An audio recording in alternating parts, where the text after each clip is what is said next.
ভিডিওতে আমরা সপ্তম শ্রেণীর তৃতীয় পর্যায়ক্রমিক মূল্যায়নের পরিবেশ ও বিজ্ঞানের 15 নম্বর স্কুলের প্রশ্ন উত্তরগুলো আলোচনা করব। প্রথমে আছে ফিজিক্যাল সায়েন্স। একের আই, সূর্যকে প্রদক্ষিণরত পৃথিবীর গতি হলো ঘূর্ণন গতি। 2 ফারেনহাইট স্কেলে প্রাথমিক অন্তর 180 ডিগ্রি, 212 থেকে 32 বিয়োগ দিয়ে দেখে নিতে পারো।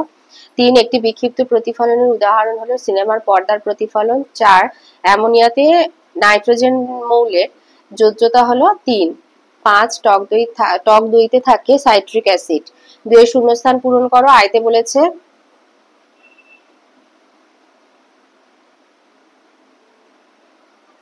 বরফ গলনের লিনতাপ হলো 80 ক্যালোরি পার গ্রাম। 2 জল ও কাচের মধ্যে লঘুতর মাধ্যম হবে জল। 3 নিউটনের প্রথম গতিসূত্র থেকে আমরা জাটের ধারণা পাই। 4 পরমাণুর এম কক্ষে সর্বাধিক 18টি ইলেকট্রন থাকতে পারে। আর 5 খাদ্য লবণে আয়োডিনের অভাবে সৃষ্ট রোগটি হলো গয়টার। 3 এর আইতে দিয়েছে একটি তরল ধাতুর নাম হলো পারদ। 2 সেলসিয়াস আর ফারেনহাইট স্কেলের মধ্যে সম্পর্ক হলো C/5 সমান F-32/9। 3 এতে সমতা বিধান করতে দিয়েছে। তো এখানে ধরো কপার একটা আছে, নাইট্রোজেন দুটো, অক্সিজেন 6টা, এখানে নাইট্রোজেন আছে একটা, তাই এটাকে যদি আমি 2 করে দিই তাহলে অক্সিজেন 2 দিয়ে 4, 5, 6 আর এখানে 2 লিখে দিলে 3 দুগুণে 6 12, এখানেও তাই 2 লিখে দিলাম। তাহলে 2 দুগুণে 4, 5, 6,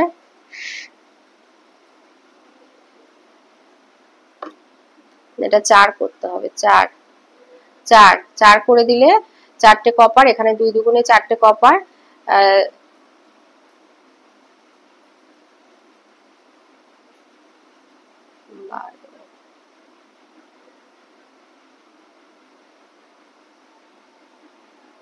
নাইট্রোজেনের আগে এটাও 4 করে দেবে। তাহলে তোমার নাইট্রোজেন হচ্ছে 4টে, অক্সিজেন হচ্ছে 3 দুগুণে 6 দিয়ে 12, কপার হলো 4টে, তাহলে 4 4 দুগুণে 8, 9, 10,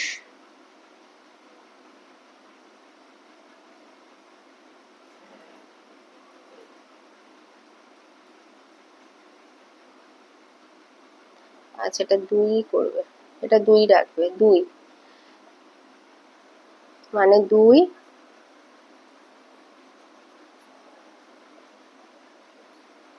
এই হবে সমতা বিধান। 4 দুগুণে 8, 9, 10, 11, 12। 4 দিয়েছে নিউটনের তৃতীয় গতিসূত্রটি লিখো। নিউটনের তৃতীয় গতিসূত্র হচ্ছে প্রত্যেক ক্রিয়ার সমান আর বিপরীত প্রতিক্রিয়া আছে। প্রত্যেক ক্রিয়ারই সমান ও বিপরীত প্রতিক্রিয়া আছে। 5 দিয়েছে সূর্যের সাদা আলো বিচ্ছুরণের প্রাকৃতিক ঘটনার একটি উদাহরণ হলো রংধনু। 4 আইতে বলেছে উষ্ণতা এবং তাপ ও উষ্ণতার পার্থক্য লিখতে বলেছে।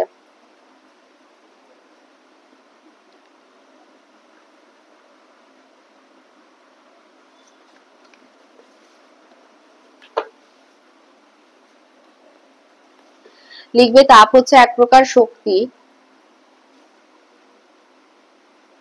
তাপেরটা আগে বলে নিচ্ছে। 1 হলো তাপ এক প্রকার শক্তি, এর দ্বারা বস্তুর শক্তির পরিমাপ বোঝায়। 2 তাপ উষ্ণতার বা তাপমাত্রার কারণ, কিন্তু বস্তুর তাপ হ্রাস বৃদ্ধি করলে ওই বস্তুর উষ্ণতার হ্রাস বৃদ্ধি হয়। 3 এক বস্তু থেকে অন্য বস্তুতে তাপ প্রবাহ নিয়ন্ত্রণে তাপের কোনো ভূমিকা নেই। 4 বস্তু কর্তৃক গৃহীত বা বর্জিত তাপ ক্যালোরিমিটার যন্ত্রের দ্বারা পরিমাপ করা যায়।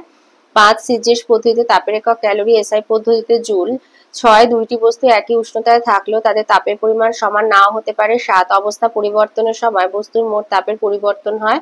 8 তাপ বস্তুর মধ্যেকার অণুগুলোর মোট অন্তঃশক্তির সমানুপাতিক। 9 পারিপার্শ্বিক বস্তুর তাপের পরিমাণের সমতা বিধান করা প্রকৃতির ধর্ম নয়। আর উষ্ণতা লিখবে। 1 হচ্ছে তাপমাত্রা দ্বারা বস্তু তাপীয় অবস্থা বোঝায়, কিন্তু উষ্ণতা শক্তির পরিমাপ বোঝায় না।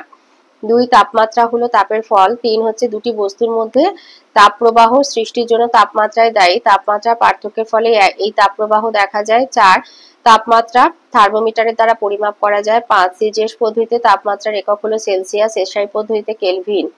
6 হচ্ছে দুটি বস্তুতে সমান পরিমাণ তাপ থাকলেও তাদের উষ্ণতা বা তাপমাত্রা ভিন্ন হতে পারে। 7 অবস্থা পরিবর্তনের সময় বস্তুর উষ্ণতা একই থাকে। 8 উষ্ণতা বস্তুর মধ্যেকার অণুগুলোর গড় গতিশক্তির সমানুপাতিক। আর 9 হচ্ছে পারিপার্শ্বিক বস্তুর তাপমাত্রা সমতা বিধান করা প্রকৃতির ধর্ম। 2 রয়েছে দ্রুতি এবং বেগের পার্থক্য লেখো।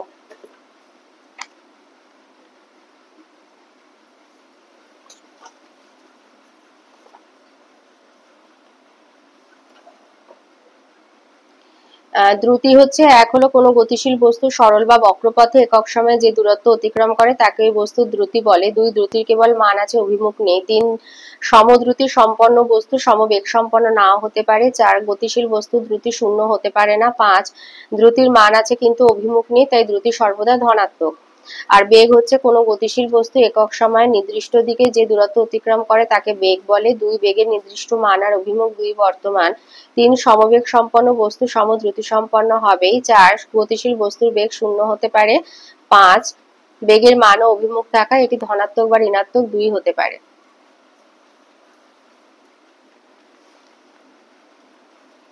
5 এর আয়তে বলেছে একটি রশ্মি দর্পণের সঙ্গে 40 ডিগ্রি কোণে আপতিত হলে আপাতন কোণ আর প্রতিফলন কোণের সমষ্টি কত হবে? 40 ডিগ্রি কোণে আপতিত হয়েছে, তাহলে আপাতন কোণ হবে এখানে করে দেখিয়ে দিচ্ছি। আপাতন কোণ হবে 90 মাইনাস 40 সমান 50 ডিগ্রি। তাহলে প্রতিফলন কোণ হবে 50 ডিগ্রি, তাহলে এদের সমষ্টি হবে 50 প্লাস 50 মানে 100 ডিগ্রি।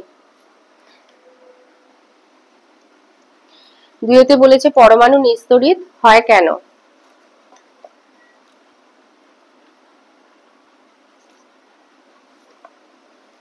লিখবে পরমাণু নিউক্লিয়াসে যত সংখ্যক ধনাত্মক তড়িৎগ্রস্ত কণা প্রোটন থাকে বাইরের বিভিন্ন কক্ষপথে ঠিক তত সংখ্যক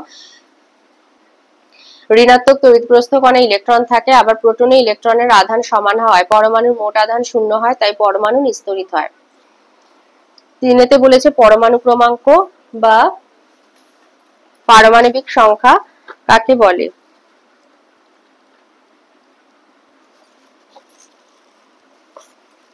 লিখবে কোন পরমাণুর প্রোটন সংখ্যাকে তার পরমাণু ক্রমাঙ্ক বা পারমাণবিক সংখ্যা বলে।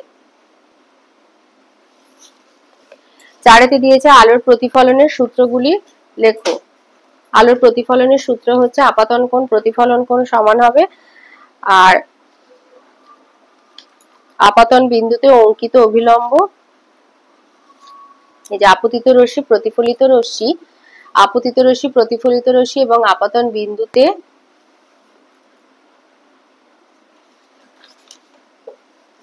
প্রতিফলকের উপর অঙ্কিত অভিলম্ব একই সমতলে থাকে আর 2 আপাতন কোণ ও প্রতিফলন কোণের মান সর্বদা সমান হয়। 5 দিয়েছে বর্ষাকালে খাদ্য লবণ ভিজে যায় কেন?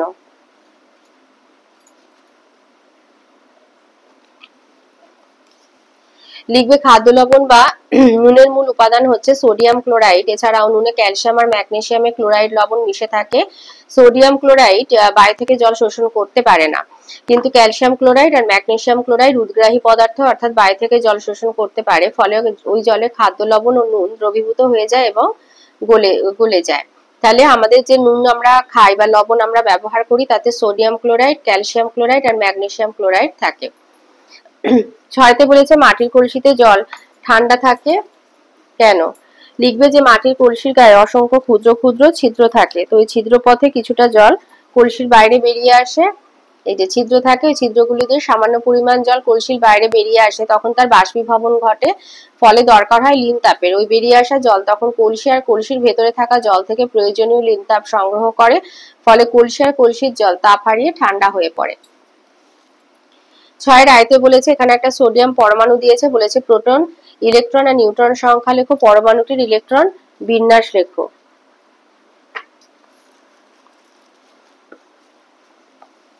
এই ছবিটা দেবে, এখানে প্রোটন আছে 11টা, নিউট্রন 12টা, ইলেকট্রনও আছে 11টা।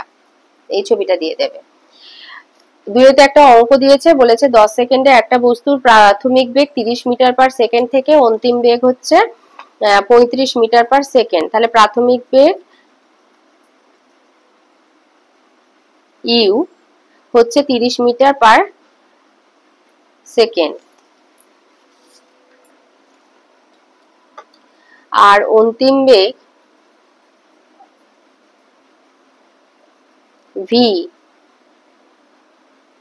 সমান হচ্ছে 35 মিটার পার সেকেন্ড আর সময় হলো টি 10 সেকেন্ড।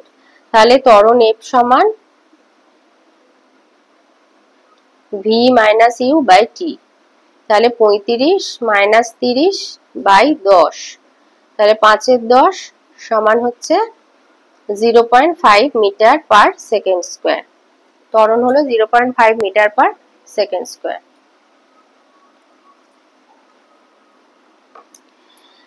ওর সাথে দিয়েছে চলন্ত বাস হঠাৎ থামলে বাসের মধ্যে থাকা যাত্রীরা সামনের দিকে ঝুঁকে পড়ে কেন? গতিজারদের জন্য। কারণ বাসটা যখন চলন্ত ছিল তখন বাসের সঙ্গে লেগে থাকা পাটাও মানে পায়ের মধ্যে আর কি গতি বর্তমান ছিল। যখন বাসটা হঠাৎ থেমে যায় তখন পা বাসের সাথে থেমে যায়, কিন্তু শরীরের অংশ উপরের অংশে গতিজারদের জন্য গতি বর্তমান থাকে এবং সেই জন্য সামনের দিকে ঝুঁকে পড়ে।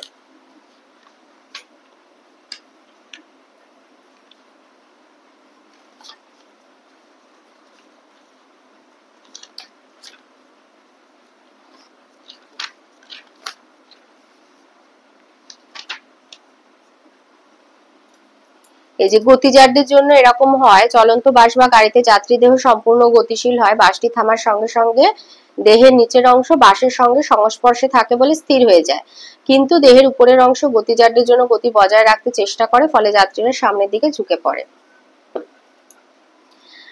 তো এটা 1 নাম্বার আছে। এটা কেন পড়ে? এটা গতিজারদের জন্য বললে হবে। 3-তে বলেছে বল কাকে বলে?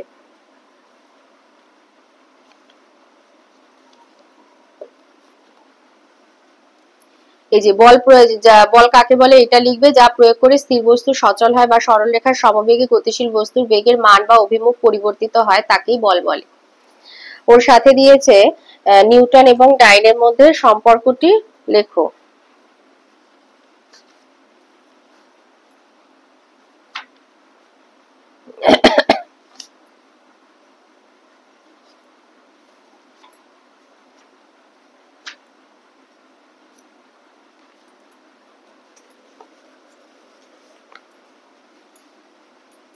এই যে নিউটন এবং ডাইনের মধ্যে সম্পর্ক, এই যে 1 নিউটন সমান হচ্ছে 1 kilogram into 1 metre per second square. 1 kilogram মানে 1000 গ্রাম, 1 মিটার মানে 100 সেন্টিমিটার পার সেকেন্ড স্কোয়ার। তো দুটো গুণ করলে হবে 10 to the power 5 dyne gram centimetre per second square. যেহেতু 1 gram centimetre per second square সমান 1 ডাইন, তাহলে 1 নিউটন সমান 10 টু দি পাওয়ার 5 ডাইন। শুধু মানে 1 নিউটন সমান 10 টু দি পাওয়ার 5 ডাইন লিখলে হবে, কারণ এখানে 1 নাম্বার আছে। আচ্ছা, বল পরিমাপ সংক্রান্ত সূত্রটি নিউটনের কোন গতিসূত্র থেকে পাওয়া যায়? দ্বিতীয় গতিসূত্র থেকে। 4-তে দিয়েছে একটা ছেলের জ্বর 104 ডিগ্রি ফারেনহাইট, সেলসিয়াস স্কেলে জ্বর মানে 104 ডিগ্রি ফারেনহাইট মানে কত ডিগ্রি সেলসিয়াস বার করতে হবে। তো সি সমান c/5 সমান f-32/9 করে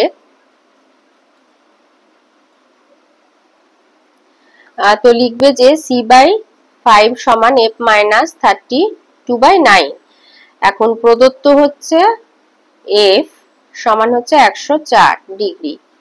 আমাদের এখানে ফারেনহাইট দিয়েছে, এটা 104 ডিগ্রি ফারেনহাইট। তাহলে আমাদের এই সমীকরণটায় এটা এই সমীকরণে অতএব c/5 সমান 104 -32/9 বা c সমান, তাহলে এটা বিয়োগ করলে হচ্ছে 2 7/9 গুণ 5, তাহলে 9 আর 72 কাটলে 8 সমান হবে 40।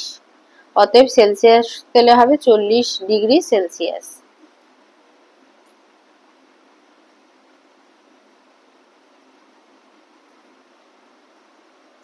পাঁচটা বাঁ দিক থেকে ডান দিকে যেতে গুণ হয়ে গেল। আর এখানে দিয়েছে তাপমাপার যন্ত্রের নাম ক্যালোরিমিটার। 5-এ দিয়েছে অ্যাসিড এবং ক্ষারের ধর্মের 3টি পার্থক্য লেখো।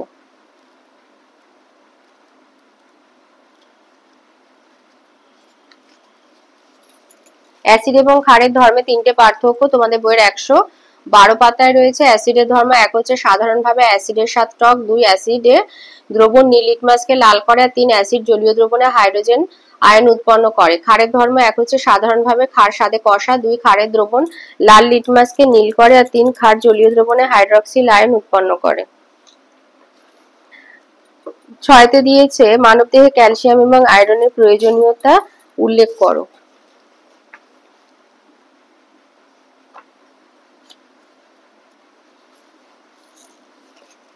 ক্যালসিয়াম আর আয়রন লিখবে মানুষ সহ বিভিন্ন প্রাণীর রক্তের হিমোগ্লোবিন তৈরিতে আয়রন খুব প্রয়োজন। রক্তের লোহিত কণিকার হিমোগ্লোবিন ফেরাস আয়ন ছাড়া গঠিত হতে পারে না। ক্যালসিয়াম হচ্ছে আমাদের দেহের হাড়ের কঙ্কাল আছে বলেই আমরা হাঁটা চলা, দৌড়ানো, ঝুঁকে পড়া এসব করতে পারি।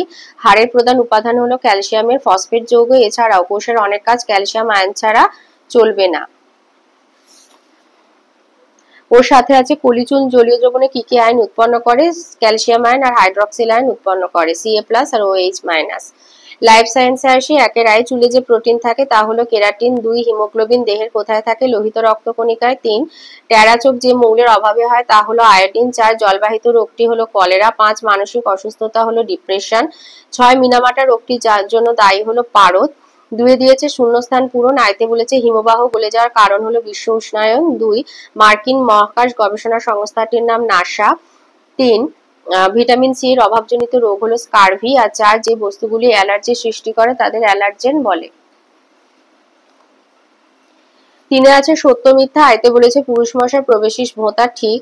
2 ভারতবর্ষকে মেগা ডাইভার্সিটি নেশন বলে, ঠিক। 3 দেহের লোহার অভাব ঘটলে কয়টা রোগ হয়? আয়োডিনের অভাবে হয়, তাই এটা ভুল। 4 বলেছে মাংস, মাছ প্রোটিন জাতীয় খাদ্যের উদাহরণ, ঠিক। আর 5 যক্ষা রোগের অপর নাম হোয়াইট ডেথ, ঠিক। 4 আসি। 4 আয়তে বলেছে কোন রোগকে বিসূচিকা বলা হয়? কলেরা রোগকে বলা হয়। আর বলেছে কেন বলা হয়। এই পয়েন্টটা লিখবে যে কলেরা রোগে রোগীর শরীর থেকে দিনে 10 থেকে 11 লিটারের মতো জল আর নুন বেরিয়ে যায়। শরীর থেকে এতটা জল আর নুন বেরিয়ে যাওয়ার জন্য হাতে পায়ে সূচ ফোটানোর মতো অনুভূতি হয়। তাই এর থেকেই বিসূচিকার সূচিক কথাটার উৎপত্তি। তাই একে বিসূচিকা বলা হয়। ওর সাথে আছে একটি জৈবিক বাহক ও যান্ত্রিক বাহকের একটি উদাহরণ দাও।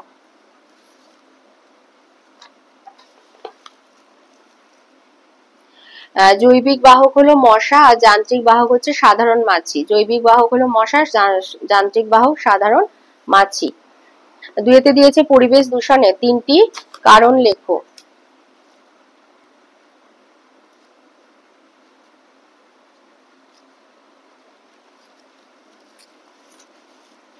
পরিবেশ দূষণের 1 নম্বর কারণ লিখবে যে বিভিন্ন রাসায়নিক পদার্থের অনিয়ন্ত্রিত ব্যবহার অনেক সময় ডেকে আনতে পারে জীবনের বিনাশ। চাষের জমিতে যথেষ্ট কীটনাশক ব্যবহারের ফলে হারিয়ে গেছে বেশ কিছু শস্যভোগ পাখি। এটা একরকম। 2 হচ্ছে বিভিন্ন শিল্পের বর্জ্য পদার্থ খাল, বিল, নদীর জলে এসে মিশে দূষণ ঘটাচ্ছে। তাহলে 1 হচ্ছে বিভিন্ন রাসায়নিক পদার্থের অনিয়ন্ত্রিত ব্যবহারের ফলে দূষণ হচ্ছে, যেমন হলো চাষের জমিতে যথেচ্ছ কীটনাশকের ব্যবহারের ফলে কীটনাশকের ফলে পরিবেশ দূষণ হচ্ছে, তার ফলে কিছু হারিয়ে গেছে শস্যভোগ পাখি। 2 হচ্ছে বিভিন্ন শিল্পের বর্জ্য পদার্থ খাল, বিল, নদীর জলে এসে মিশে জল দূষণ ঘটাচ্ছে। এর ফলে বহু মাছ ও জলজ প্রাণীর মৃত্যু হচ্ছে।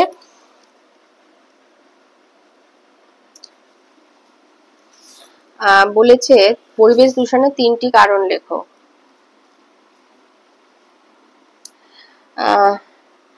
আর দেবে যে হচ্ছে অতিরিক্ত যানবাহন চলার ফলে বায়ু দূষিত হচ্ছে। অতিরিক্ত যানবাহন মানে তোমার নগরায়ন বেড়ে যাওয়ার ফলে এবং অতিরিক্ত যানবাহন চলাচলের ফলে বাতাস দূষিত হচ্ছে। ওর সাথে দিয়েছে হিমালয়ের কস্তুরী মৃগের অস্তিত্ব বর্তমানে সংকটাপন্ন কেন? এইটা লিখবে যে হিমালয়ের কস্তুরী মৃগ হলো একটি প্রাণী। এদের থেকে পাওয়া যায় মৃগনাভি, আর এই মৃগনাভি থেকে তৈরি হয় নানা সুগন্ধি দ্রব্য। মানুষের সুগন্ধি দ্রব্যের প্রতি আকাঙ্ক্ষা মেটাতে গিয়ে এই প্রাণীর অস্তিত্ব আজ সংকটের মুখে। 3 বলেছে কোয়াশিয়াকর রোগের লক্ষণগুলি লেখো। এটা খাদ্য চ্যাপ্টারে রয়েছে।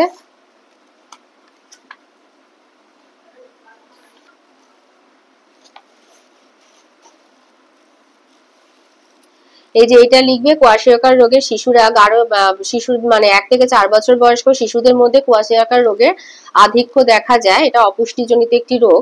এতে শিশুটির চামড়া গাঢ় বর্ণের হয়, পেট ফোলা হয়, দেখে মনে হয় যেন চোখগুলো ঠিকরে বেরিয়ে আসছে। খাদ্য উপযুক্ত পরিমাণ প্রোটিনের অভাব ঘটলে এই রোগটি হয়। আচ্ছা, তার সাথে দিয়েছে রিকেট এবং বেরিবেরি কোন ভিটামিনের অভাবে হয়? Vitamin D.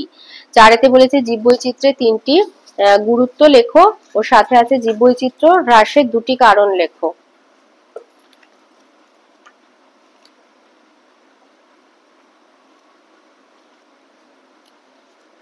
বলেছে জীববৈচিত্র্যের 3টি গুরুত্ব।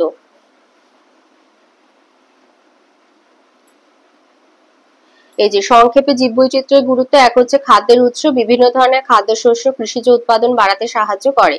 পোল্ট্রি, মাছ চাষ ইত্যাদি প্রোটিন জাতীয় খাদ্যের যোগান অব্যাহত রাখে। 2, ভারসাম্য রক্ষা, জীববৈচিত্র্য পরিবেশের বিভিন্ন মৌলে ভারসাম্য রক্ষা করে। সবুজ উদ্ভিদ খাদ্য সংশ্লেষের জন্য প্রয়োজনীয় মৌল পরিবেশ থেকে পায়।